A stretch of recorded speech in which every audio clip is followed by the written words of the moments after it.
A paz, a graça, as misericórdias do Senhor esteja sobre a tua vida. Que o Senhor abençoe tua entrada, tua saída, teu sentar e teu levantar. Deus é bom, Deus é fiel. A Ele toda honra, toda glória, todo louvor e toda adoração. Porque nele, por Ele e para Ele são todas as coisas. Volte seus olhos aos céus. Busque a presença do Senhor, busque a face do Senhor. Porque Deus é fiel, querido, Ele é poderoso para fazer na tua vida muito mais além do que você tem pedido e tem pensado. Creia que Deus é galardoador daqueles que o buscam, daqueles que o amam. E se entregue, se renda à presença do único e suficiente Salvador. Amém? Antes de entrar na meditação da palavra, vou deixar o meu pedido, o meu recado. Não se esqueça, deixe o seu like, ele é muito importante, ele nos ajuda a ter visibilidade. Comente, compartilhe. E você que ainda não é inscrito nesse canal, se inscreva, nos ajude. Nosso objetivo, nosso intuito, saquear o inferno, levar as almas para o reino dos céus, dizer que Jesus cura, que Jesus salva, que Jesus liberta, falar do amor de Deus, falar da palavra que cura, que salva, que transforma, dizer que Jesus é o único e suficiente Salvador. Que você possa nesse dia de hoje nos dar crédito e ouvir a palavra do Senhor, porque Deus é fiel na tua vida, amém? Vamos meditar? Hoje a palavra do Senhor se encontra no livro do profeta Isaías, capítulo 7. Eu vou ler do primeiro versículo a seguir, que diz assim: Sucedeu, pois, nos dias de Acás, filho de Jotão, filho de Uzias, rei de Judá, que Rezim, rei da Síria, e Peca, filho de Remalias, rei de Israel, subiram a Jerusalém, para pelejarem contra ela, mas nada puderam contra ela. E deram aviso à casa de Davi, dizendo: A Síria fez aliança com Efraim.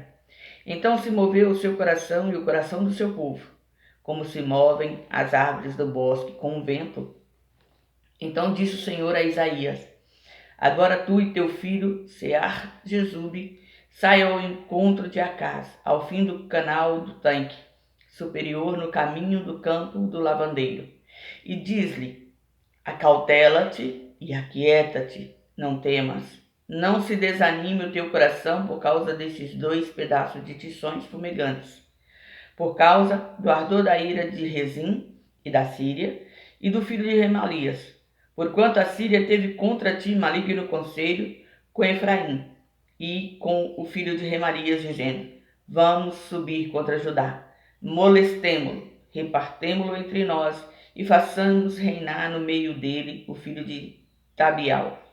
Assim diz o Senhor Deus: isto não subsistirá, nem tampouco acontecerá. Porém a cabeça da Síria será Damasco, e a cabeça de Damasco Rezim. E dentro de 75 anos Efraim será quebrantado e deixará de ser povo. Entretanto a cabeça de Efraim será Samaria, e a cabeça de Samaria o filho de Remalias. Se não crerdes, certamente não haveis de permanecer. Glorificado seja o Senhor, louvado seja o Senhor. Que o Senhor possa, nesse dia de hoje, tocar no teu coração e falar ao teu coração aquilo que você precisa ouvir dele. Não o que você quer, mas o que você precisa, amém? Ao meditar na palavra do Senhor e nesse texto, nós vemos que esse moço, o rei Acaz, que agora governa Judá e Benjamim, as 2 tribos, e acontece alguns problemas e há uma formação de uma colisão. 2 exércitos se uniram para vir contra Judá, para vir trazer destruição. E quando esse aviso é dado dentro de Jerusalém ao povo, ao seu governante, a palavra vem dizendo que houve ali muito temor e o povo começou a se desesperar, e desestabilizar por conta da força do exército que estava subindo contra eles. Porque eles sabiam que aquela colisão tinha o poder de destruí-los. E ali eles temeram, e ali eles ficaram perdidos, né? Sem saber o que fazer. Porque apesar de ser descendente de Davi, esse rei não andava com o Senhor. Esse rei não buscava o Senhor. Esse rei não tinha o coração na palavra do Senhor. Porém, Deus é misericordioso, porque quando você vê que Deus, por amor ao seu nome, por amor ao seu povo, ele envia o profeta e seu filho aonde esse rei está, para trazer para ele uma mensagem de esperança, para dizer para ele, olha, calma, aquieta-te, que o teu coração fique aquietado, que você possa agora ouvir a minha palavra e entender que eu sou Deus sobre todas as coisas. E Deus diz para ele, não se desespere. Embora Deus havia permitido que houvesse o levante, que essa colisão, né, que essa aliança se fizesse contra o reino de Judá, Deus envia o profeta para dizer, confia em mim. Eu não vou permitir que qualquer um se assente no trono de Davi, porque a minha palavra, Deus havia dado a palavra a Davi, que haveria descendência de Davi sentado no trono. Então não era qualquer um que poderia sentar naquele trono. Embora Israel, as 10 tribos, estava sendo governado, né, por aqueles que conquistavam, Judá estava sendo governado pelos descendentes de Davi, fizessem coisas boas ou não. Porque se você volta, estuda, né, a palavra do Senhor que vem descrevendo os reinados dos descendentes de Davi, você vai ver que alguns fizeram coisas excelentes, erraram, né, fracassaram em algum ponto. Porém, contudo, houve homens que se dispuseram a buscar o Senhor e Deus os prosperou. Porém, Acaz, ele não segue os exemplos do seu pai. Porque se você voltar um pouco atrás, você vai ver que o pai dele andou na presença do Senhor, fez o que era bom e reto aos olhos do Senhor, não fez o que seu pai fez, porque Uzias havia entrado dentro do templo por soberba, por se achar, né, grandioso, poderoso, que ele achou que ele podia fazer aquilo que os sacerdotes poderiam fazer, e não era bem assim. Deus não havia determinado que ele pudesse fazer aquilo. E ele foi confrontado, e no momento que 80 sacerdotes o confrontam, dizendo para ele, olha, isso aqui não é da sua competência fazer, Deus o fere com lepra. E Jotão reina sobre Judá em seu lugar. E Jotão faz tudo que seu pai fez de bom, mas não se atreve a fazer aquilo que trouxe condenação para seu pai. Ele não entra no templo, mas ele faz a vontade do Senhor. Porém, seu filho Acaz não toma seu exemplo de vida. Pelo contrário, ele tem um coração perverso. Ele era um homem que ele olhava para as nações vizinhas e fazia aquilo que Deus abominava. Ele chegou a queimar seus filhos no fogo para poder alcançar benevolência dos deuses estranhos. A palavra diz que quando ele pede ajuda para o rei da Síria para poder combater contra o rei da Síria e o rei de Israel, o rei da Síria, ao invés de ajudá-lo, vem, recebe da mão dele o que ele tirou da casa do rei, o que ele tirou da casa de Deus, e põe ele em aperto. E quando ele entra em aperto, ao invés dele se voltar para Deus, ele olha para os deuses de Damasco e ele fala assim, peraí, se os deuses de Damasco deu o livramento para eles, está abençoando eles, eu também vou fazer o que eles fazem. Eu também vou buscar o que eles buscam, porque o que eles buscam está trazendo resultado. Um homem que recebeu a dádiva de receber de Deus orientação, deixa o conselho de Deus e vai buscar o que seus olhos estão vendo, o que seus ouvidos estão ouvindo, porque ele crê naquilo que não é e perde a presença do rei, a presença do Deus vivo, porque ele olha para aquilo que está diante de si. E a palavra vem dizendo que quando ele faz isso, ele traz a idolatria. E Deus abomina, e Deus o rejeita. O Senhor havia aqui enviado o profeta para dizer para ele: calma, aquieta. Sabe, esse conselho que foi tomado para poder vir invadir, eu não vou permitir, não vai subsistir esses 2 pedaços de tições.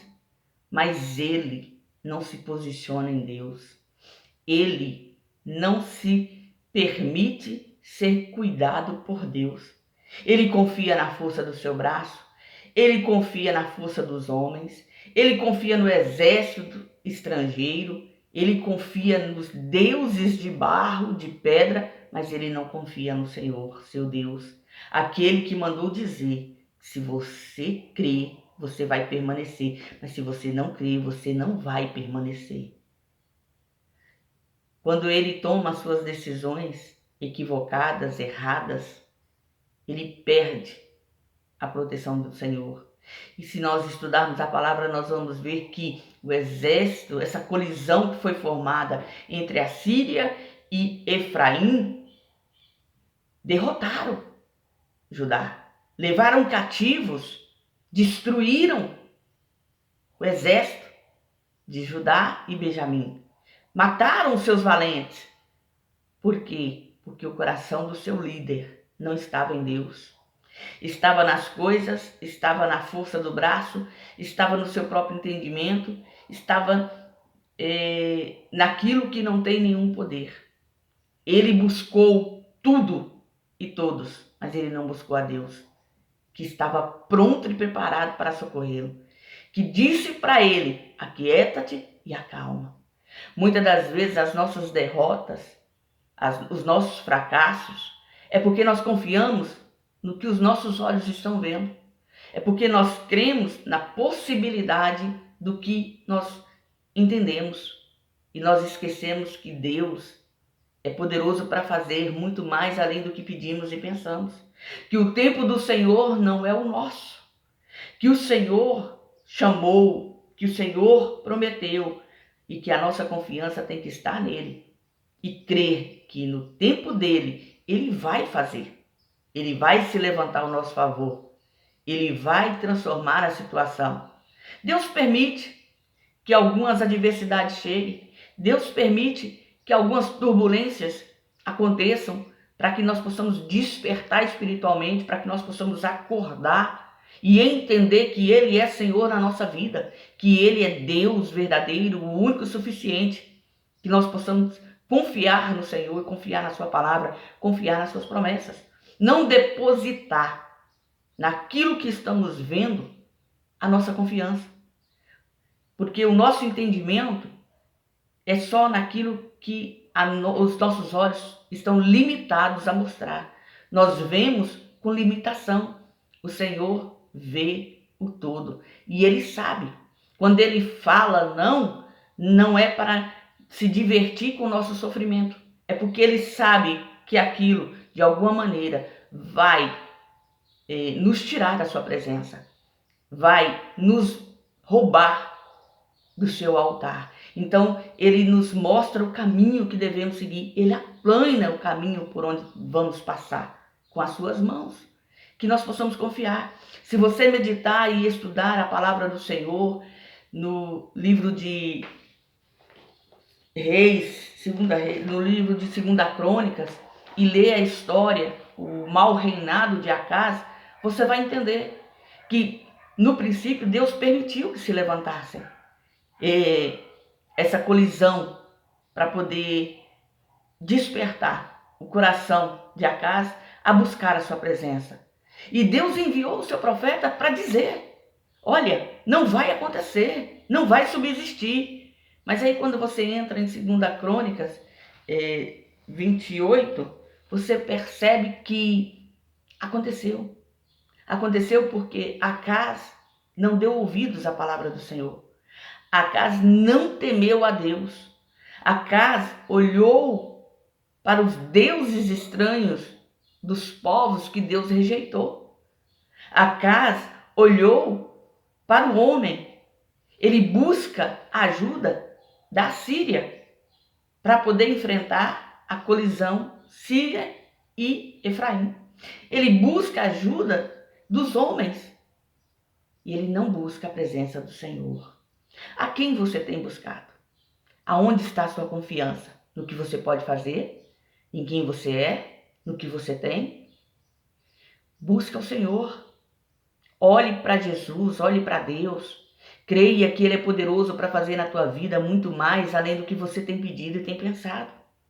O Senhor te chamou, Ele vai te honrar, mas Ele vai permitir a situação, a adversidade para tratar o teu coração, para ver o que está no teu coração, para que você veja como está a sua confiança nele, para que você saiba esperar e descansar no Senhor, mesmo em meio à guerra, sabendo que o Senhor é o seu auxílio, o seu socorro, que Ele é poderoso para fazer muito mais além do que você tem pedido e tem pensado. Ao meditar nessa palavra, nesse texto de Isaías 8, e voltar para poder conhecer a história de Acás, Deus nos abre os olhos dizendo, olha, põe a sua confiança em mim, na minha palavra, no meu nome. Busque a minha face, busque a minha presença. Buscai o reino dos céus em primeiro lugar e a sua justiça, porque as outras coisas o Senhor acrescentará. Que o Senhor possa abrir os teus olhos e fazer você entender que a batalha, a luta, a adversidade não é para te matar, mas é para tratar o seu caráter, é para moldar o seu coração e para dar você entendimento e sabedoria de saber que o tempo do Senhor na sua vida é diferente do seu tempo e que Deus opera milagres e maravilhas e transforma a vida daqueles que nele confiam. Esse rei, ele não caminhou nos caminhos do seu pai. Ele não olhou para o exemplo das práticas e da conduta do seu pai. Ele fez aquilo que lhe agradava. Ele buscou aquilo que os seus olhos, mostrava. Mas nós temos que buscar e confiar no nome do Senhor. Nós não confiamos em carros e cavalos, nós mencionamos o nome do Senhor, porque a seu tempo Ele se levantará. E Ele é poderoso para fazer na nossa vida muito mais, além do que pedimos e pensamos. Confie no Senhor, espera nele, descansa, deleita-te no Senhor, porque Ele é fiel. O Senhor é poderoso, querido. E Ele sabe o tempo e a hora certa, porque muitas das vezes nós queremos as coisas para aqui e para agora. E quando não recebemos, ficamos frustrados. Nos rebelamos e acabamos fazendo aquilo que desagrada a Deus. Não, espera em Deus. Ele é poderoso para fazer. Se Ele não fez, se Ele não lhe deu, é porque Ele sabe que o que você está pedindo não é necessário para você. É algo que vai te tirar da presença da palavra. Mas quando você pede algo que vai acrescentar e edificar, o Senhor é fiel. E Ele é justo. E Ele sabe o tempo e a hora de fazer o que é preciso na nossa vida. Creia, confie, aguarde. Se Acás tivesse acreditado, dado crédito e permanecido na presença do Senhor, não só teria livramento, como ele seria honrado. Ele morreu e não foi sepultado junto com os reis. Por quê? Porque ele não tinha honra diante de Deus. Que o Senhor possa direcionar o teu caminho e você fazer a vontade do Senhor. Que essa palavra sirva para você de entendimento, de você saber que você tem que esperar o tempo de Deus, mas você tem que permanecer na palavra do Senhor. Que o Senhor te abençoe, te guarde e te fortaleça. E no tempo de dificuldade, confie nele, espera nele, que ele é fiel. Amém? Louvado seja o nome do Senhor, que o Senhor te abençoe. Em nome de Jesus. Amém. Graças a Deus.